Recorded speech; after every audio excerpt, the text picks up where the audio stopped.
পলাশবাড়িতে dengue সহ মশাবাহিত অন্যান্য রোগ।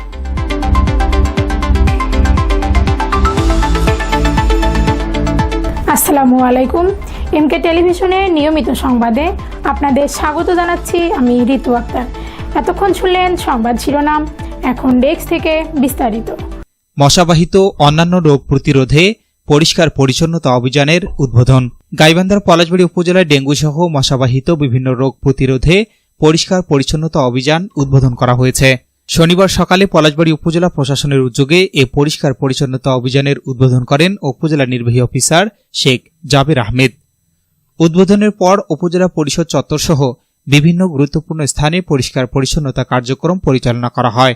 এ সময় উপস্থিত ছিলেন সহকারী কমিশনার আল ইয়াসা রহমান তাফাদার, প্রকল্প বাস্তবায়ন কর্মকর্তা আব্দুস সালাম, উপজেলা সমাজসেবা কর্মকর্তা জিল্লুর রহমান, উপজেলা প্রাথমিক শিক্ষা কর্মকর্তা আরজুমান আরা গোলেনুর, উপজেলা জামাতের সেক্রেটারি সাকওয়াত হোসেন, পৌর বিএনপি সাধারণ সম্পাদক মুশফিকুর রহমান রিপন, পৌর বিএনপি সাংগঠনিক সম্পাদক সাইফুল ইসলাম, জেলা ছাত্রদলের সাংগঠনিক সম্পাদক রবিউল ইসলাম লিয়াকত, পলাশবাড়ি প্রেস ক্লাবের সভাপতি শাহ আলম সরকার সহ উপজেলা ও পৌর প্রশাসনের বিভিন্ন দপ্তরের কর্মকর্তা, স্থানীয় রাজনৈতিক নেতৃবৃন্দ এবং গণমাধ্যম কর্মীরা উপস্থিত ছিলেন। আকাঙ্ক্ষা হিসেবে পলাশবাড়ি উপজেলায় মশক এবং ডেঙ্গু প্রতিরোধে পরিষ্কার পরিচ্ছন্নতা কার্যক্রম আজকে উদ্বোধন করা হলো।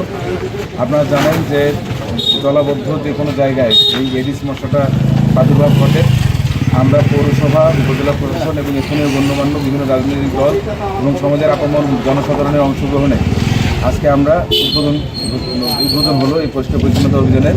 পর্যায়ক্রমে এটা পলাশবাড়ির যে কোনো জায়গাগুলো যেগুলো আবর্জনার স্তূপ জমে আছে বা যেগুলো মানুষের নাগরিক চলাচলের ক্ষেত্রে গণনিউসেন্স বা পাবলিক নিউসেন্স যেগুলো উপদ্রব, জন উপদ্রবের যে জায়গাগুলো তৈরি হয়ে আছে সেগুলো আমরা ট্রেস আউট করে পৌরসভা, উপজেলা প্রশাসন এবং স্থানীয় সচেতন নাগরিক সমাজ সবার মিলিত প্রচেষ্টায় আমরা একটা সুন্দর পরিষ্কার পরিচ্ছন্ন পলাশবাড়ি গড়ে তুলব। এটা আমাদের আজকের S Rahman, news desk, MK television. পরবর্তী সংবাদ দেখার আমন্ত্রণ জানিয়ে শেষ করছি এমকে টেলিভিশনের সংবাদ। এতক্ষণ সাথে থাকার জন্য সবাইকে অনেক অনেক ধন্যবাদ।